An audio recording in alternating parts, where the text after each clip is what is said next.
аталарыбызга караганда салт азыраак билебиз. Балдарыбыз бизден аз билет.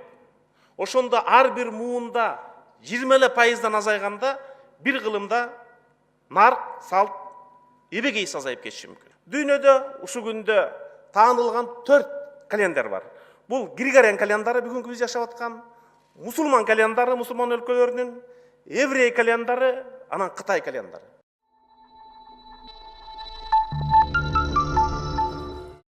Урматтуу Мирлан Исакович, урматтуу агайын туугандар, сиздерге чоң рахмат ушинтип келип бергениңиздерге. Сөзүмдүн башында 3 сөз. Бүгүнкү күндө дүйнөдө 2 жумада бирден улут жок болуп атат. Ошондо бир айда 2 улут, бир жылда 25-30 улут жок болуп атат.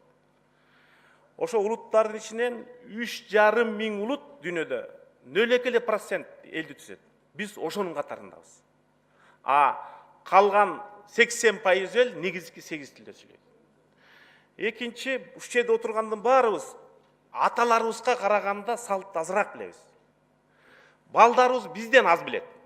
Ошондо ар бир муунда 20% азайганда бир кылымда нарк, салт эбегейси азайып кетиши мүмкүн. Үчүнчү, ушул жерде тарыхчы агайындар отурат.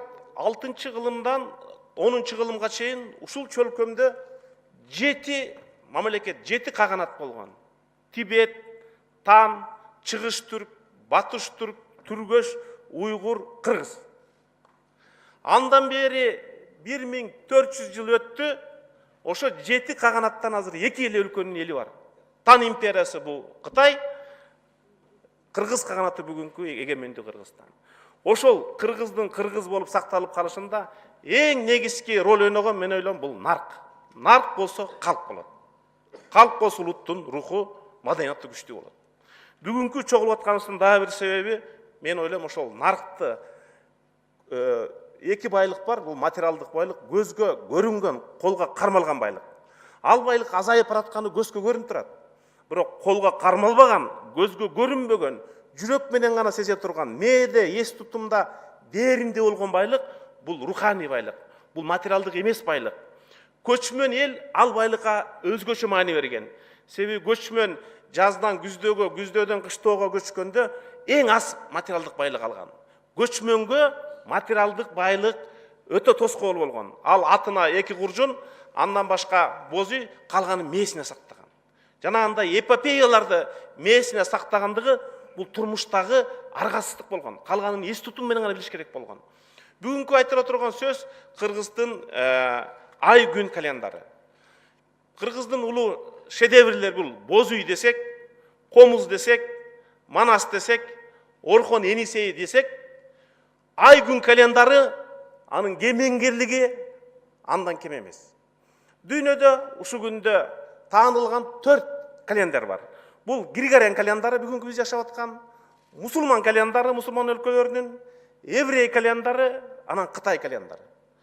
Бирок өзүбүз ушунчалык алсыздык кылып далилдей албай келатабыз. Кытай календары бул кыргыздардын негизинде жазылганын. Анын 6-7 кылымдагы Тан империясынын императору Тайзуң деген болгон, ал жазып атат, бул кыргыздардан алдык деп. Ошол Тайзуң бул Кытайда чоң ренессанс жараткан император болуп, ал Кытайдын тарыхында алтын доор деп окутулат. Анын доорунда Лилиң деген кол башчысы болуп, 40-ка жакын согушту башынан өткөзүп, бирөөндө да жеңилген эмес. Ошо Лилиң айтып атат. Бул түрк аламында биздин эң жакын тууганыбыз, жана Кытайдын түндүк тарабында душман киргизбей, биз менен кызматташкан элчилик мамилеси өтө бийик деңгээлде кыргыздар деп жазып атат. Эми мен ошол азыркы ай күн календарын кээде казак туугандар да жазып жүрөт. Бирок бүгүнкү ай күн календарынын ээси, автору кыргыз эл экенин далилдей турган 7 факты. Биринчиси Саймалуу таш жазуулары. Саймалуу таш жазууларына эң кичүүсүнө 1500 жыл болгон, эң улуусуна 3000 жыл болгон. Саймалуу таштагы негизги белги жанагы күн баш, ай менен күндүн тогошуусун ошол жакта ташка жазган. Демек Саймалуу таш Кыргыздын жергесинде, демек Саймалуу ташка 1500-3000 жыл болгон. Демек Кыргыздын ай күн календары Кыргыздын жергесинде киндиги каны таап Кыргызстанда төрөлгөн. Бөлөк гипотеза болушу мүмкүн эмес. Экинчи, мен сиздерге айткан тандоорундағы жазма булактарда Кытай каганы, Кыргыз каганына жазган каттарда мынтип айтып атат. Кыргыздар түрк элдеринин ичинен күн, ай, мезгилдер жана 12 жылдык мүчөл эң алгач ары такталган түрүндө колдонуп келген байыркы улут болуп эсептелет. Жи Хон китеби, Кыргыздар 4-том 580-бет. Ал эми байыркы Кытай жазмаларында кыргыздар тууралуу мынтип эскерилет. Жылдын башын баш ай дешет. 3 айды бир мезгил дейт. 12 айбандын аты менен айтылат.